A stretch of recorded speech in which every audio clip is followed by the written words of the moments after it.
오늘 시간에는 요한계시록의 기독론 15번째 시간으로서 예수께서 주 하나님이신 이유는 무엇인가 14번째 시간입니다. 오늘은 예배와 관련된 마지막 시간을 갖도록 하겠습니다.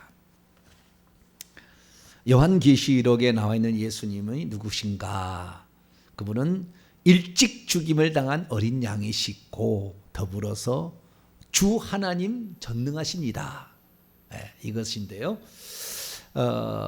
일찍 죽임을 당한 어린 양이다. 요한복음에는 1장 29절에 세상 죄를 지고 가는 하나님의 어린 양이다. 고린도서 5장 7절에는 우리의 유월절 양 그리스도께서 희생되셨느니라. 그렇게 얘기를 하심으로 예수님은 우리를 위한 속죄 양이 되셨다는 사실을 말해주고, 이건 인간으로서 죽는 거예요. 그래서 인간으로서 예수가 있고 그 다음에 하나님으로서의 예수님이 있는 거죠. 그 중에서 하나님이신 예수님에 관하여 더 많이 살펴봤습니다. 그러니까 예수님이 죽기 전까지 제자들에게 계시된 것은 예수님이 하나님의 아들과 그리스도 이렇게 계시가 됐는데, 죽고 나서 비로소 예수님이 하나님이신 것이 이제 드러나게 된 거죠. 나중에 드러나게 된 거죠. 그래서 요한복음 20장 28절에 도마의 신앙 고백, 나의 주 나의 하나님이다 라는 주 하나님이라는 고백이 거기에서 나오게 되고, 요한계시록에 주 하나님이 등장하고 있는데 그 주 하나님 전능하신 이가 곧 한 분 하나님이시고 그 한 분 하나님이 육신을 입고 나타나셔서 재림하실 것. 그래서 요한계시 1장 8절에 주 하나님이 가라사대 이르시되 나는 알파 오메가요 이제도 있었고 전에도 있었고 장차 올 자요 전능한 자라. 장차 올 자란 말이 거기 중요한 거예요.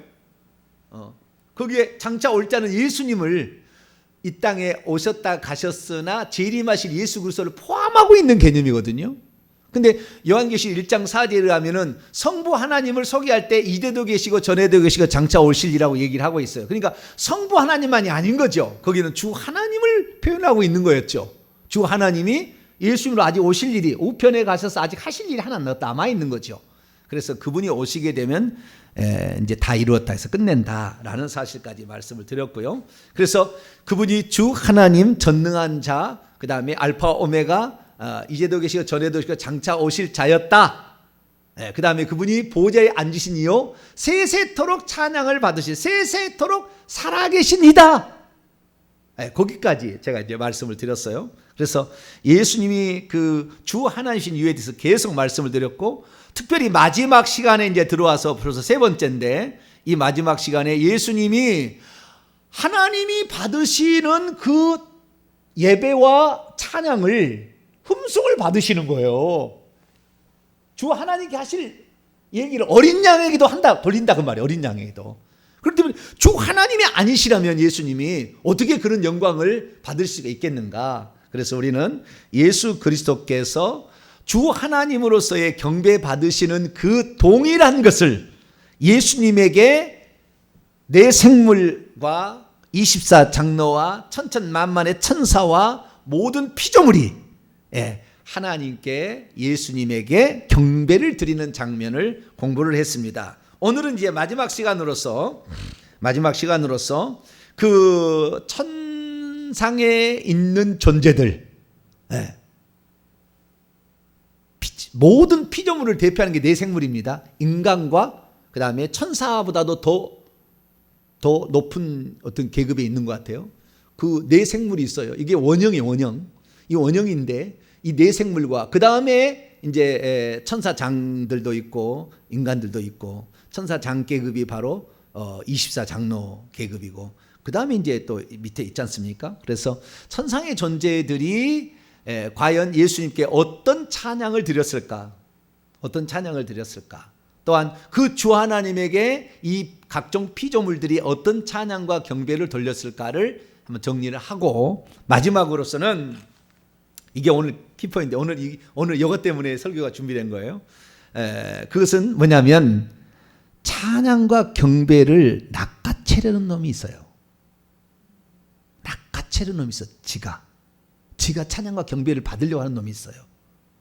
그놈이 어떻게 마지막에 활동을 할 것인가. 마지막 시기에 계속 활동하고 있는데 어떻게 활동을 하고 있으며 그 활동하는 놈에게 우리가 찬양과 경배를 드리지 말아야 할 이유는 대체 무엇인가.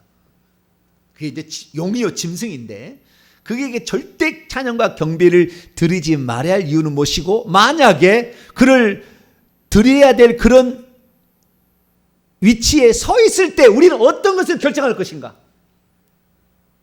그 위기를 모면하기 위해서 거기다 절을 할 것인가. 이 문제까지 그래서 우리가 다뤄보는 시간을 가졌으면 좋겠습니다. 자 그러면은 우리가 먼저 알아야 될 것은 우리가 경배할 대상이 누군지를 먼저 정리해 봅시다. 우리가 경배할 대상은 누구일까요? 하나님과 어린 양께라고 이제 정리할 수가 있겠죠. 그러면 하나님과 그 어린 양이 누구신지에 대해서 정리를 좀 해보도록 하겠습니다. 이걸 좀 풀어서 얘기를 한다면 하나님이란 말 대신에 보좌에 앉으신 이라고 나오고 세세토록 살아계시는 이라고 나오고 만물의 창조주라고 나옵니다. 그 다음에 어린 양이라고 나오죠. 이 모든 것들은 다 한 분 하나님에 대한 표현이신데 그걸 정리를 해보도록 합니다. 자, 요한계시록 4장 10절을 봅니다. 누구에게 우리는 이분에게만 찬양을 드려야 돼. 이거 안 하려고 하다가 이 네로 황제 도미시안 황제 때 다 죽었어요. 다른 흉상 그 로마 황제에게 그걸 하라고 하거든요. 그 짐승이 세상에 왕들을 쓰지 않습니까? 그래서 이 짐승이라는 것은 한마디로 세상의 왕들입니다. 네로나 그 다음에 이 도미시안 황제는 이 짐승에 해당되는 거예요. 그러니까 그 짐승은 아니고요. 그 짐승에 영이 들어가서 그 짐승은 영을 상징하는 겁니다. 영부터 시작되는 거예요. 그 짐승이요. 그 짐승인데 그 땅의 짐승에 제일 교활한 자가 뱀이더라라는 말이 나오잖아요. 창세기에. 그 짐승입니다. 그 똑같은 단어예요. 그 짐승이 영이 그러니까 사단의 영이죠. 그 영이 세상 제국의 왕들에 들어가서 자기를 경배하러 가는 거예요. 나를 주 하나님이라고 섬겨라. 그래서 도미시안 황제의 그 동전을 보면은 주 하나님이라고 써놨어요. 자기가 주 하나님이라고, 내가 주 하나님이라고 거기 동전에다가 나를 주 하나님으로 섬기라. 그러니까 우리가 주 하나님이라 이 표현은 그냥 우리는 구약 성경에 기록되어 있는 그 하나님이 주 하나님이라고만 생각하는데 당시에는 세상 제국의 왕이 하나님을 사칭하고 있었어요. 그리고 자기를 이렇게 경배하라고 로마 황제를 숭배하라고 했던 그런 시대의 말입니다.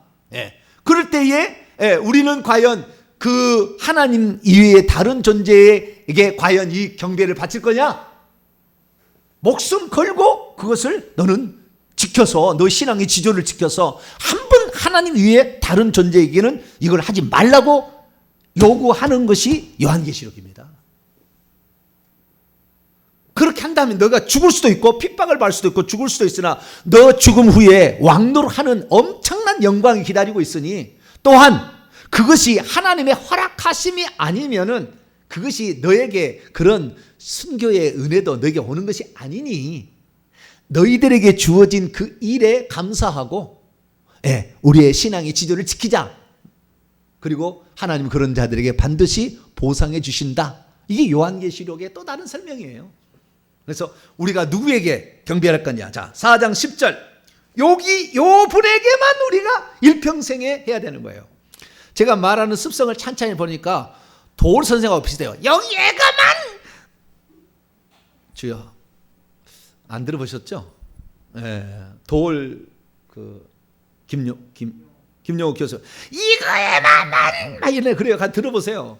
나하고 아니 저 양반하고 나하고 뭔가 좀 맞는 게 있는 것 같아. 내가 한참 들어봤더니 목소리 표현이 비슷해. 이거에만 이렇게 하는 거 보니까 영 비슷하더라고 나하고. 아니 나중에 한번 들어보세요. 도올 김용욱 유튜브에 들어보면 나와요.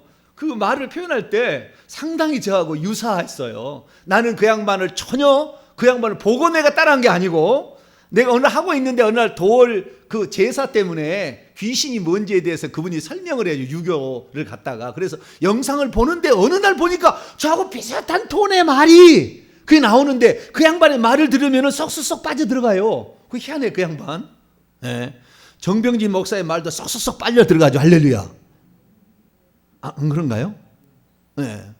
제가 예화는 안 써도 이건 빨려 들어가는 뭐가 있어요. 주여, 네, 하나님이 주신 은혜입니다. 할렐루야. 다른 건 없어요. 하나님이 그렇게 그 말씀에 집중하도록 이렇게 하는데, 자 4장 10절입니다. 주여, 서론이 너무 길었습니다. 자 4장 10절, 누구에게 우리는 경배를, 이분에게만 경배를 드려야 된다. 시작. 24장로들이 보좌에 앉으신 이 앞에 엎드려 세세토록 살아계신 이에게 경배하고 자기의 면류관을 보좌 앞에 드리며 찬송을 했다 이거잖아요.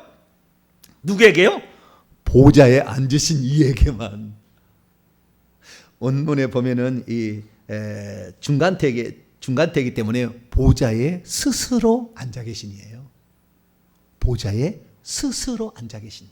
그러니까 그 보좌는 심판의 보좌와 통치의 보좌잖아요. 그래서 그분만이 만왕의 만주의 주로서 우리에게 상도 주시고 벌도 주시고 심판하시고 그 다음에 온 우주 만물을 다스리고 통치하신다라는 거죠. 그래서 온 우주 만물의 완전한 통치자이신 주 하나님에게만 경배할 수 있게 되기를 축원합니다. 그 다음에 그분에게 세세토록 살아계신 이라고 표현하죠. 아하, 그분만이 세세토록 시대들의 시대들까지 살아있는 그분. 그래서 영원히 살아계신 그분에게만 해야 된다. 두 가지 존재가 나오죠. 우리가 누구에게 경배를 해야 될 거냐? 보좌에 앉으신 그분, 그 다음에 세세토록 살아계신 그분에게 우리가 경배를 드려야 된다라고 나와 있습니다. 그리고 세 번째는 누굴까요? 자, 요한계시록 14장을 봅니다. 하나님이라는 말은 수두룩이 나오니까 그럼 뺍니다. 아시겠죠? 하나님께 경배하라는 말은 다 계속 나오니까 빼고요. 자, 요한계시록 14장 7절입니다. 누구에게 경배해야 되느냐? 요한계시록 14장 7절. 어떤 천사, 세 천사 중에 한 천사가 말하는 겁니다. 첫 번째 천사의 음성입니다. 7절입니다. 시작. 그가 큰 음성으로 이르되 하나님을 두려워하며 그에게 영광을 돌리라. 이는 그분의 심판의 시간이 이르렀음이니 하늘들과 땅과 바다와 물들의 근원을 만드신 이를 경배하라. 그래서 우리가 경배해야 될 것은 창조주 하나님께. 누구에게? 창조주 하나님에게 경배해야 돼요. 인간은 창조주가 안 되죠. 절대. 그렇죠? 인간은 창조주가 안 돼요. 오직 창조하신 우주 만물을 창조하신 그분에게만 경배를 드리라. 할렐루야. 네, 이분에게 우리가 경배를 드릴 수 있기를 바랍니다. 그 다음에 네 번째 요한계시록 5장입니다. 오늘 읽었습니다. 요한계시록 5장. 누구에게 경배를 해야 되느냐? 5장 8절을 먼저 읽습니다. 시작. 그 두루마리를 취하심에 네 생물과 24장로들이 그 어린 양 앞에 엎드려 각각 검은과 향이 가득한 금대절 같이 이상한 성도들의 기도드리라 하면서 13절 14절까지 계속 시작. 내가 또 들으니 하늘 위에 안에와 땅 위에와 바다 땅 아래와 바다 위에와 또 그 가운데 있는 모든 피조물이 이르되 보좌에 앉으신 이와 어린 양에게 찬송과 존귀와 영광과 권능을 세세토록 돌릴지하다니 네 생물이 아멘하고 장로들은 엎드려 경배하더라. 보좌에 앉으신 이와 어린 양에게 우리에게 나타나신 하나님, 아들로 오신 하나님, 인간의 형상을 한번 입었던 그분, 그러나 우리를 위해서 기꺼이 그 일을 행하신 일찍 죽임을 당한 어린 양. 여기 어린 양은 비유적이라 했어요. 7뿔이 없습니다. 7눈들과 7뿔이 아니에요. 있으면 안 되죠. 실제 있으면 그건 아니죠. 상징적 완전한 거죠. 뿔은 권세를 상징하고 그 다음에 눈은 감찰하시는 전지성을 가리키는 거예요. 전지 다 아신다는 거예요. 그래서 그 어린 양에게만 뭘 돌려요? 경배한다는, 절한다는 거예요. 프로스키네오, 예배한다는 건데 절하는 겁니다. 원래는 어떻게 하냐면은 이 절하는 것을 포함한 건데요. 경배한다는 말은 그 옛날에 황제가 있지 않습니까? 황제가 있으면 자기가 전쟁에서 이제 개선행진을 하지 않습니까? 그럼 황제가 딱 맞이하잖아요. 그럼 황제 앞에 가가지고 자기의 입술을 엎드려 가지고 그 입술을 그 발에 다 이렇게 입술을 맞추는 거예요. 나는 당신의 종입니다. 시킨 분부 잘하고 승리하고 왔습니다. 그때 그 자기를 보낸 그분에게 예의를 갖출 때 그때 엎드려 경배하면서 절하면서 그 발에페 발에게다가 입을 맞추는 거. 이 뜻이 프로스퀴네오라는 뜻입니다. 그러니까 우리가 예배한다는 말에 여러 가지 동사들인데 그 중에 하나가 프로스퀴네오라는 단어를 쓰는데 이 단어는 그만치 우리가 그분에게 전숭과 흠숭을 올려드리고 나는 아무것도 아니고 당신이 시키신 분부한 일에 다만 나는 순종했더니 이런 놀라운 위대한 영광이 왔는데 그것을 당신이 받으옵소서 이렇게 하는 것이 경배하는 거예요. 할렐루야. 네. 그러니까 이만희 같은 사람은 나한테 돌리라. 내가 뭐요? 내가 뭐죠? 이긴 자도 내가 내가 뭐라더라? 보혜사의 또 다른 보혜사다 내가. 자기에게 영광 돌리라는 얘기 안 해. 그럼 맨날 그렇게 얘기하고 있어. 그 이단의 괴수인 거예요. 그래서 우리는 예수 그리스도, 우리를 위해서 나타나신 하나님이신 예수 그리스도에만 지조를 바치게 되기를 축원합니다. 예, 특별히 저를 하나님께서 이런 그 일을 맡기신 것은요, 그 핍박 가운데서 순교적인 삶으로 살게 하셔서 그 일을 하게 하는. 그러니까 제가 이렇게 죽자고 맨날 얘기하는 거예요. 그래도 우리 성도들은 잘 죽자고 15분 참자. 할렐루야. 15분 참자. 우리는 이제 이미 지금 여러분 세뇌가 돼버렸어요. 할렐루야. 주님을 위해서는 죽는 것이 너무 기뻐. 할렐루야. 예, 이렇게 돼버렸어요. 우리는 이 누구에게 들으냐가 중요해. 그냥 핍박이 오기 전에 환난전 죽음을 주장하는 사람들이 거의가 다 남겨질 거예요. 예, 왜냐하면 환난 전에 환난 안 받고 훌쩍 올라간다고 하거든. 그러니까 환난이 너무 견디기 어려울 것 같아. 핍박이 너무 어려울 것 같으니까 주님 우리를 빨리 불러주십시오는데 그 환난을 대부분 통과하고 끄트머리에 약간 전에 올라갈 뿐이에요. 그러니까 우리는 전부 다 환난을 통과한다고 다 준비를 하고 있어야 돼요. 할렐루야. 네, 그래서 목숨을 바칠 준비를 하고 또한 몇 사람은 죽겠죠. 네, 먼저 죽겠지만 저는 죽을지 안 죽을지 미정입니다. 주님께서 미정인데 죽어도 너무 슬퍼할 필요 없고 감사해야 돼요. 할렐루야. 너무 감사하죠. 우리가 이 일을 위해서 주님께서도 우리를 위해서 대신 죽임을 당했는데 우리는 100개 1000개라도 목숨을 드려야죠. 할렐루야. 그분이 나를 위해서, 하나님이 창조주가 그 일을 하셨으니까. 그래서 우리는 이 하나님이신 보좌에 앉으신 이 세세토록 살아계신 이 천지 만물을 창조하신 이 어린 양, 일찍 죽임을 당한 어린 양에게 찬양과 경배를 그분에게만 드릴 수 있는 성도가 되기를 축원합니다. 왜? 그분이 찬양과 경배를 받으시기에 합당하신 주 하나님과 동일한 경배를 천국에서 피조물들이 하고 있으니까 우리가 그렇게 한다는 것입니다. 그래서 그거 하나만 똑같이 경배를 한다는 것에 대해서만 찾아보고 그 다음에 다른 말씀 넘어가겠습니다. 자, 5장 12절입니다. 어린 양에게 몇 가지를 돌리는가 보세요. 어린 양에게 몇 가지의 그 존경하는 마음을 올려드리는 것이 있어요. 12절입니다. 5장 12절 시작. 큰 음성으로 이르되 죽임을 당한 어린 양. 이것은 큰 음성은 11절에 보좌와 네 생물과 장로들을 둘러선 많은 천사들, 만만 천천의 천사가 하는 겁니다. 12절 다시 읽습니다. 시작. 큰 음성으로 이르되 죽임을 당하신 어린 양은 능력과 부와 지혜와 힘과 존귀와 영광과 찬송을 받으시기에 합당하도다. 7가지를 돌리는 거예요. 몇 가지요? 7가지. 이것을 누구에게? 죽임을 당한 어린 양에게 당신은 이것을 받으시기 합당합니다. 모든 것, 존귀는 당신이 받으시고 영광은 당신이 받으시고 능력은 당신 것이고 다 당신 것입니다. 나는 다만 시킨 것을 할 것뿐이고 당신의 도움으로 나는 승리하고 왔어요. 할렐루야. 이거죠. 이렇게 7가지를 돌리는데 7장을 보세요. 만만의 천사가 또 뭐라고 또 누구에게 경배하는지 7장 11절로 12절입니다.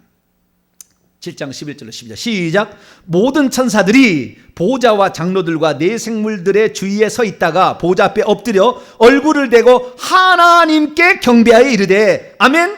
찬송과 영광과 지혜와 감사와 존귀와 권능과 힘 똑같습니다. 순서만 약간 바뀌었어요. 7가지를 우리 하나님께 세세토록 세대들까지 있을지어다 하면서 찬양을 돌리고 있는. 그러니까 하나님께 주 하나님에게 돌리는 그 모든 흠숭이 예수님에게 그대로 바쳐지고 있다 그 말이에요. 만약에 아들이 좀 모자라거나 둘이라 그러면은 동일하게 바치면은 무례한 거예요. 아시겠죠? 동일하게 하면 무례한 겁니다. 권력은 절대 나눠 가질 수 없다면서요. 에? 옛날에 왕과 왕자가 있는데 권력은 안 나눠 가진대요. 내가 물러날게 네가 왕 하든지 해야지 같이 하지는 않는데요. 에? 아버지 물러나시옵소서 그런 놈도 있었대요. 아버지 이제는 떠날 때가 됐습니다. 왕자를 물려주시죠. 뭐 그런 아들도 있었대요. 그때 권력은 둘이 안 나눠 가진다고 그래요. 예. 그런데 이 권력이 두 분에게 똑같이 돌려질 수는 없다 그 말이에요. 왜? 예수님이 어린 양이 주 하나님의 표현이니까. 할렐루야. 그래서 가능하다 이거예요. 그래서 우리는 예수님이 바로 주 하나님이시다는 걸 알았는데, 그러면 이 요한계시록에는 뭘 또 얘기하고 있냐면은 이 찬양과 경배를 아까 이게 네 가지로 불려졌던 그 하나님, 주 하나님에게만 돌려야지, 이것을 받으려고 사칭한 놈이 있다. 그걸 니들이 잘 분별해야 돼. 그거 어긴 것이 10계명 1계명인가 2계명 어기는 것이고, 그거 어기면 지옥 가! 불과 유황에 던져진다! 이것을 얘기하고 있어요. 요한계시록에. 자, 14장입니다. 불과 유황불에 누가 던져지는가. 요한계시록 14장은 세 천사가 하는 말 중에 첫 번째 천사는 천지 만물을 창조하신 창조주께 경배하라 라는 것이고, 두 번째는 큰 성 바빌론이 무너졌다 라는 것. 세 번째입니다. 9절입니다. 9절부터 11절까지. 9절부터 11절까지. 시작. 또 다른 천사 곧 셋째가 그들의 뒤를 따라 큰 음성을 이르되, 만일 누구든지 짐승과 그의 우상에게 경배하고 이마에나 손에 표를 받으면 그도 하나님의 진노의 포도주를 마시리니 그 진노의 잔에 섞인 것이 없이 부은 포도주라. 거룩한 천사들 앞과 어린 양 앞에서 불과 유황으로 고난을 받으. 여기에 고난을 받는다고 원문을 보면 고문을 받는다고 돼 있어요. 고문을 받게 될 것이니 그들의 고난의 연기가 세세토록 올라가리로다. 짐승과 그의 우상에 경배하고 그의 이름을 받는 자는 누구든지 밤낮 쉼을 얻지 못할 것이다 라고 얘기하고 있는 거예요. 그러니까 여기에 그 경배를 받으시 환장한 놈이 하나 있다는 거예요. 그러니까 여러분, 이단인지 아닌지, 이단이 괴수인지 아닌지는 그 사람이 경배를 받으려고 하는지를 쫙 보면 알아요. 자기에게 다 영광을 돌리라고 하는가. 목사들도 크면은요 자기 영광을 돌리라고 그래요.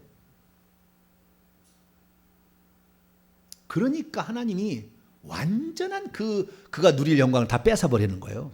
그래서 성 밖으로 탁 밀려납니다. 그렇게 위대하게 쓰임 받은 사람들도. 왜냐하면은 경배 받는 거, 사람들에게 존중과 흠숭을 받는 것을 인간들도 좋아하거든요.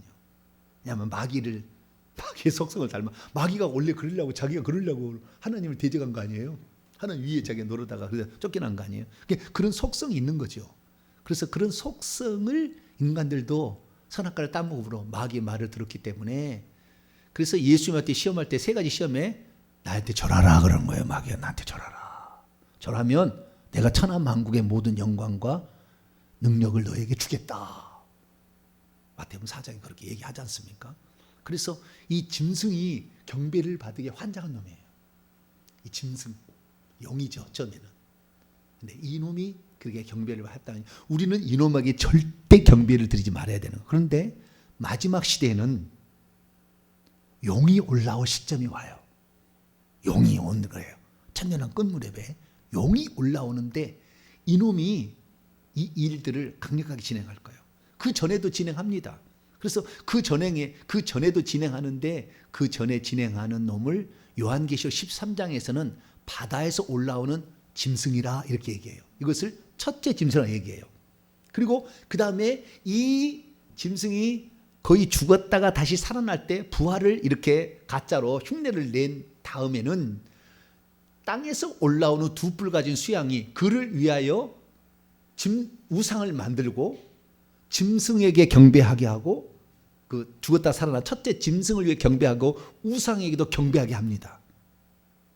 그리고 이 둘째 땅에서 올라오는 그 수양 같은 짐승이 이 짐승에 생기를 주어 살아있는 것처럼 만드는 거예요. 저는 이것을 AI 로봇가 될 거라고 저는 생각하고 있습니다.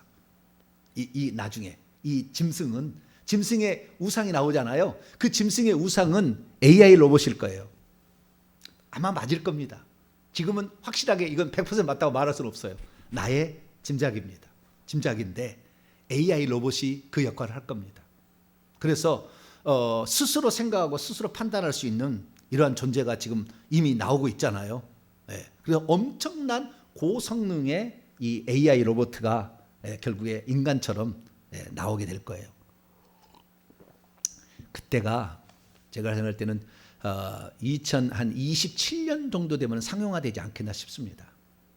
그래서 2025년을 저는 이제 분기점으로 삼고요. 그때부터 좀 상용화가 되기 시작하고 2027년 정도 되면은 그것이 쫙 퍼지지 않겠나. 그래서 얼마 남지 않았어요. 얼마 남지 않았어요. 물론 거기에서 몇 년의 오차가 또 있을 수 있어요. 왜냐하면 하나님이 또 막으실 수 있으니까. 그런데 지금 그런 형태로 가고 있는 거죠. 이 AI 로봇의 가장 그 최신 사양이 그 운전수 없는 차를 뭐라고 그러죠? 자율주행 자동차 이거예요. 자율주행 자동차. 이것이 그 전조 단계를 우리가 이제 하는 것이고, 그 다음에 이런 것들이 점점 이제 발달되겠죠. 발달돼가지고 그 다음에 그 바둑 뒀던 그놈이 있잖아요. 알파고 이런 것들이 이제 결합이 되는 거죠. 그 다음에 로봇 움직이는 로봇 이거하고 합쳐져 가지고 거의 인간하고 똑같이 그 3D 컴퓨터라고 3D 프린터라고 있어요. 똑같이 만들어내는 거 정보만 주면은. 그래서 그대로 이렇게 만들어내는 그런 일들이 이제 앞으로 일어나리라고 생각이 됩니다. 그래서 앞으로 이런 일들이 일어나게 되게 마지막 시대에는 성경에 기록된 어떤 그런 사건이 그대로 일어나지 않을까. 그러면 그전에는 그럼 짐승이 없었느냐? 아니요. 그전에도 짐승이 계속 있었어요. 자, 요한계 13장을 봐요. 8절입니다. 짐승이 계속 있었어요. 시작. 죽임을 당한 어린 양의 생명책에 창세 이후로 이름이 기록되지 못하고 이 땅에 사는 자들은 다 그 짐승에 경배하랴. 그 짐승이 창세 이후로부터 계속 있어왔다는 거 아니에요. 구약으로 하면 다니엘 시대에 느부갓네살 왕과 느부갓네살이 만들어 두라 평지에 만들었던 그 금신상이 대표적인 거예요. 왜 다니엘을 거기다 우리 구약 성경에 써놨냐면은 다니엘은 상상 속의 뭐 이야기라고 신학자들은 얘기해요. 그건 실제 없었던 일인데, 근데 아니에요. 다 실제 있었던 일이라고 고고학적으로 밝혀지고 있어요. 다. 우리는 성경을 그냥 자기에 안 맞는다고 막 이렇게 막 도려내서는 안 돼요. 그래서 그 사드락 메삭 아벳느고 다니엘이 그렇게 신앙의 지조를 지켰던 것이 우리가 장차 겪을 일들을 미리 예표한 것임을 그 다니엘서 7장 8장에 나와 있는 거기에 나와 있는 그 짐승들을 요한계시 13장에 그 짐승이라고 아예 써놨어요. 그래서 우리가 그걸 알아요. 자, 다니엘서 우선 7장 한번 넘어갑시다.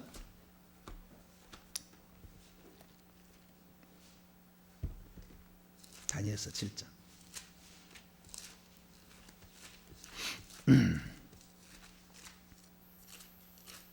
다니엘서 그 큰 짐승이 나오는데요. 7장. 첫째 짐승이 뭐냐? 4절이에요. 첫째 짐승은 사자처럼 생겼대요. 그 짐승이 나오는데 3절에 큰 짐승 넷이 바다에서 나오잖아요. 그래서 바다에서 올라온 짐승이라는 요한계시 13장의 1절 이하에 나오는 그 비유가 여기 가져온 거예요. 바다에서 올라오는데 첫째 짐승은 뭐가 같고? 사자와 같은데 독수리에 날개가 있더니 내가 보는 중에 그 날개가 쏙 뽑혀버렸어요. 그것이 또 땅에서 들려 사람처럼 두 발로 서게 함을 받았으며 또 사람의 마음을 받았더라. 이게 바로 바벨론 느부갓네살 왕을 상징하는 것이고요. 5절 두 번째 짐승이 나오는데 곰처럼 생겼어요. 이것은 메대와 페르시아죠. 금신상을 한다 은이고요. 아까 사자는 금입니다. 머리 금이고 여기는 가슴과 어깨를 말하는 은이죠. 메대와 페르시아. 그래서 둘째는 곰과 같으니 그것이 몸 한쪽을 들었고 그 입사에는 새 갈빗대가 물렸는데 이 새 갈빗대가 바벨론과 이집트와 리디아로 나누게 되는, 이것을 바벨론과 이집트와 리디아를 먹은 거예요. 메대와 파사가 물렸는데 그것들에게 말하는 이 자들이 있어 이르기를 일어나서 많은 고기를 먹으라 이렇게 했고 6절에 세 번째 짐승이 나오는데 표범이죠. 이번에는 표범. 이 표범은 그리스 헬라 제국을 말하는 거죠. 배와 넓적다리 동을 지칭하는 것이죠. 그래서 이 표범 그리스 헬라 제국이 머리가 넷이 있다고 그러는 게 나중에 머리가 그 네 명의 부하 장수에게 나눠갔지 않습니까? 카산드라, 리시마쿠스, 셀류커스, 프톨레미 왕조 이 네 명의 장수들이 그 나라를 이제 가져가는 것이고요. 그 다음에 7절 넷째 짐승이 있는데 넷째 짐승이 로마입니다. 로마. 그래서 이 로마인데 무섭고 놀라우며 또 매우 강하고 쇠로 된 큰 이빨이 있어서 먹고 부서뜨리고 그 발로 짓밟았고 모든 짐승보다 다르고 또 10뿔이 있더라. 여러분 그 로마의 그 제국의 특징 뭐냐면은 항복을 하고 세금을 바친다면은 자유를 줘요. 자유를. 그런데 항복을 안 하잖아요. 진 이겨버려요. 아예. 진 이겨버린 게 로마의 특징이에요. 아예. 그렇기 때문에 로마가 오면은 그냥 항복하고 세금 바치는 거다. 그리고 로마 황제 만세 그리고 흉상 세워놓고 이렇게 하고. 그런데 이것이 잔인한 쇠 이빨을 지니고 쇠로 된 이빨이 그러게 발로 짓밟 그냥 진지겨버려 이렇게. 그런데 이것이 네 번째 짐승인데 이 네 번째 짐승에서 8절에 작은 뿔이 나오는 게 이 작은 뿔이 결국에 나중에 마지막 시대에 있을 적 그리스도 마지막 짐승을 상징하는 거예요. 그런데 자 요한계시 13장을 볼까요? 그 똑같은 걸 가져온 거예요. 이 짐승이 결국에 뭡니까? 사단 마귀가 이 땅에 와서 세상 제국의 왕의 머릿속에 들어가서 경배를 받는 거예요. 대신. 그러니까 세상 제국은 그 사단이 주시는 주는 지혜를 받아가지고 권세와 지혜를 받아서 세상 제국을 통치를 잘 하는 것이고 그래서 자기가 그 경배를 사단에게 계약을 맺어서 결국에 그 바치는 거니까 사단도 경배를 받는 것입니다. 자 13장 1절에 보니까 내가 바다에서 한 짐승이 나오는데 뿔이 열이요. 아까 뿔이 열이라고 했잖아요. 권세가. 그다음에 머리가 7이라. 그런데 2절 보니까 짐승은 표범과 같고 헬라 제국이었죠. 알렉산더 대왕. 그 다음에 그의 발은 곰과 같고 메대와 바사. 그 다음에 그의 입은 사자 같고 바벨론. 네. 이게 넷째 짐승. 그러니까 넷째 짐승은 첫째 짐승, 둘째 짐승, 셋째 짐승. 세상 제국의 왕이었던 바벨론과 메대와 바사와 헬라 제국의 장점만을 가지고 있는 네 번째 제국인 로마 제국의 이 제국의 왕에게 용이 2절 용이 자기의 능력과 보좌에 앉는 그 통치 권력이죠. 그 다음에 권세를 그에게 주는 겁니다. 그래서 이놈이 왕을 하는 거예요. 그 세상의 역사예요. 그러니까 옛날부터 그런 짐승이 있어 왔다는 겁니다. 하나만 있는 게 아니고 계속 그 영들이 또 들어가고 또 제국에 들어가서 계속 역사에서 왔는데 마지막에는 그 10뿔 중에 그 세 뿔이 빠지면서 한 뿔이 작은 뿔이 나와서 그게 커져가지고 결국에 그게 전 세계를 지배하는 마지막 왕이 될 거예요. 그래서 그가 누구 될지는 좀 더 시간을 지켜봐야 되겠죠. 그런 사람이 나와서 그가 그렇게 세상에 좀 지도를 하다가 갑자기 암살당했는지 뭐 어떤 죽었다가 다시 살아나요. 그래서 그 살아난 그를 위하여 이제 땅에서 올라오는 두 뿔 가진 수양, 두 뿔 가진 수양이라는 게 거짓 선지자라고 교회에서 나온 지도자들입니다. 양처럼 생겼어요. 그런데 사실은 적 그리스도를 경배하게 하죠. 너는 돈을 추구하라, 너는 권력을 추구하라, 너는 음란을 추구하라 이렇게 하는 거니까. 세상의 명예를 추구하라, 예수 그리스도를 추구하라고 천국을 얘기하지고 이 세상에서 잘 살아라 이렇게 하는 거죠. 그래서 그 사탄의 대리 인격인 그 바다에서 올라오는 짐승을 경배하도록 만드는데 죽었다 살아나니까 그때부터 뭐요? 짐승을 만들어. 죽었다 살아난 후로 짐승을 만드는, 아니 짐승의 우상을 만드는 거예요. 그 우상을 만들어서 그 우상을 숭배케 하는 존재가, 그러니까 결국에 이 교회 지도자 이들을 뭐라고 하냐면 성경의 다른 말은 바벨론이라 얘기하는 거예요. 바벨론, 음녀라고 얘기하는 거예요. 음녀와 같은 기능을 하는 거예요. 그래서 이런 사람들이 세상의 권력을 이용해서 둘이 짝짝꿍 이렇게 합니다. 짝짝꿍. 그래서 세상의 모든 땅의 왕들을 지배하고 다 지배하게 되는데, 이 짐승이, 그래서 짐승은 원래 용이 그러한 일을 시켰기 때문에, 용은 뭐냐? 자기가 경배를 받으려고 하기 때문에 반드시 땅의 짐승에 경배를 시키는 거예요. 땅의 짐승에게. 그리고 우상에게 나중에는 생기를 불어넣어서 스스로 활동할 수 있는 존재에게 그 경배하게 만드는 겁니다. 이런 일들이 우리 세대 가운데 머지 않은 시점에 우리 세대 가운데 틀림없이 일어날 거라고 저는 생각하고 있어요. 혹시 주님이 뒤로 미루면 우리 다음 세대일 수도 있겠으나 우리 세대일 거라고 저는 생각하고는 있습니다. 그런데 그래서 4절 봅니다. 13장 4절 3절 4절 읽습니다. 시작. 그의 머리 하나가 짐승의 그 머리 10뿔을 가진 그 7머리가 있는데 그의 7머리 하나가 상하여 죽게 된 것 같더니 그 죽게 된 상처가 나음에 온 땅이 놀랍게 여겨 짐승을 따르고 용이 짐승의 권세를 주므로 용에게 경배하며 짐승에게 경배하여 이르되 누가 이 짐승과 같으냐 누가 능히 이와 더불어 싸우리요. 그렇게 해서 5절 말씀을 보니까 이 짐승이 42달 동안 3년 반이요 1260일 동안 이렇게 권세를 맡는 거예요. 이게 마지막 시기에 나타날 그 근방에 나타날 짐승의 일입니다.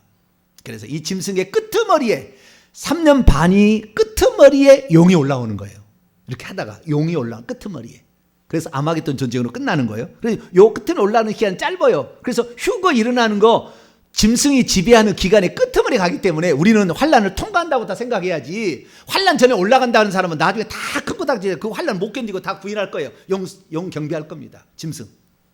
우리는 15분을 참아야 된다. 할렐루야. 15분을 참고 우리가 목을 잘라서 15분 동안 견디면 되는 거니까 그때 해야 되는데 그때 결국에 엄청나게 많은 사람이 죽을 거예요. 그래서 10절에 보니까 사로잡힐 자는 사로잡힐 것이요 칼에 죽을 자는 마땅히 칼에 죽을 것이니 성도들의 인내와 믿음이 여기 있다. 그래서 우리의 인내로 구원을 얻는다는 말이 거기 있어요. 예수님 말씀하신 인내로 마지막에는.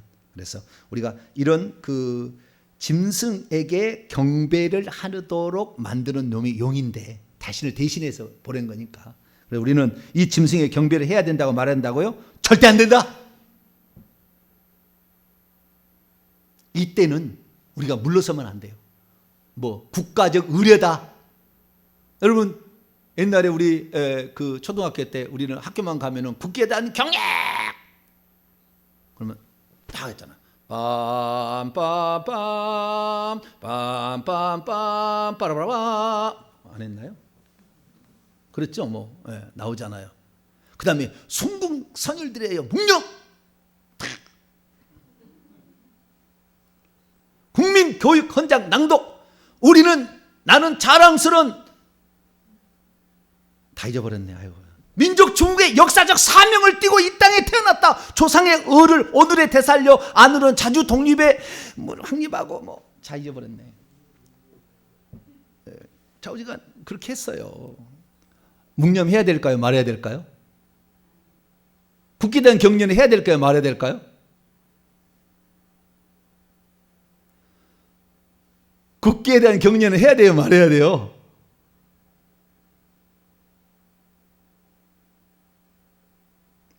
여러분 정확히 아셔야 되는데요.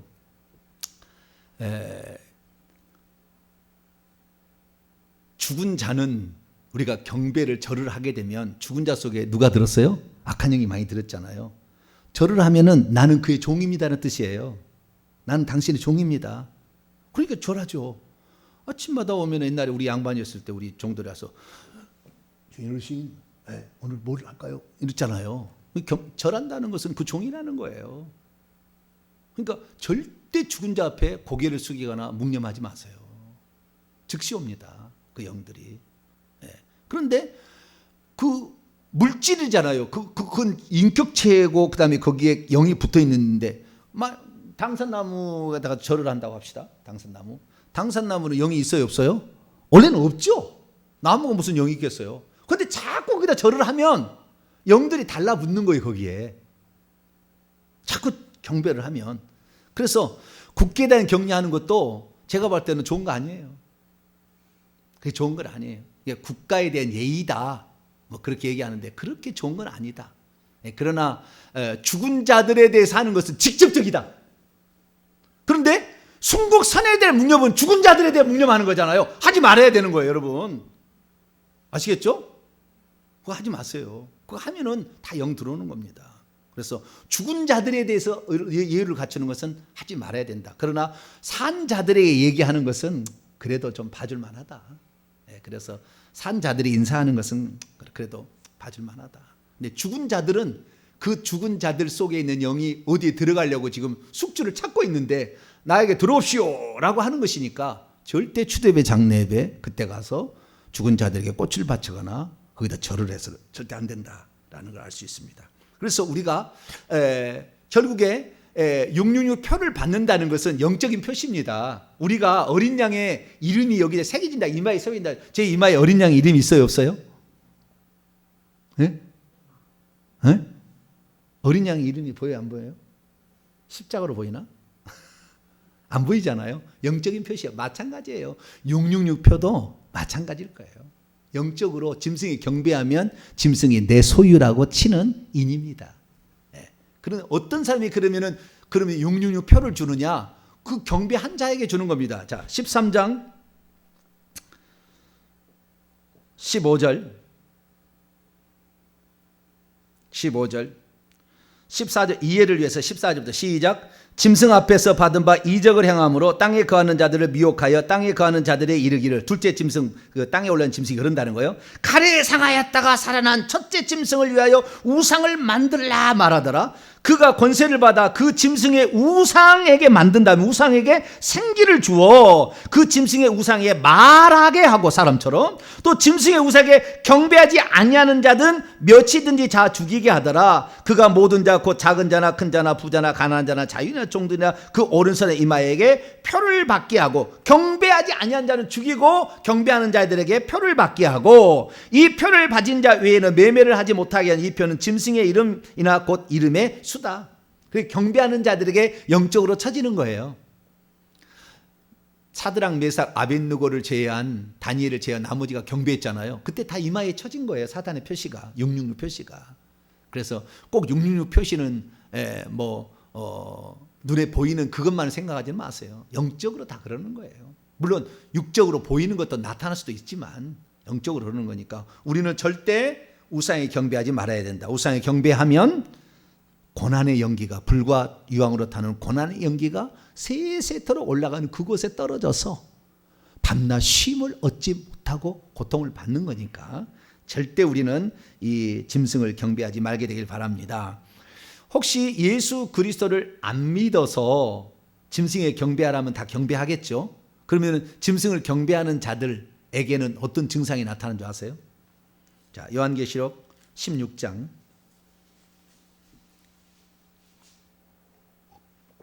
7 대접 심판은 이 남겨진 휴거되지 아니하고 남겨진 음녀에 속한 그리스도인들과 세상 사람들에게 부어지는 심판이 대접들 심판인데 그 첫째 대접을 보세요. 2절입니다. 시작. 그 천체 천사가 가서 그의 대접을 땅에 쏟음에 짐승의 표를 받은 사람들과 그의 우상에게 경배하는 자들에게 악하고 독한 종기가 나더라.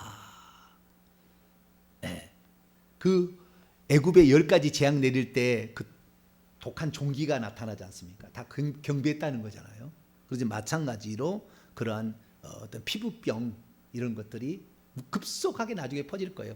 지금 우리가 코로나로 감기 증상이었지만 나중에는 진물이 나는 병에 피부병에 많은 사람이 노출될 것 같아요.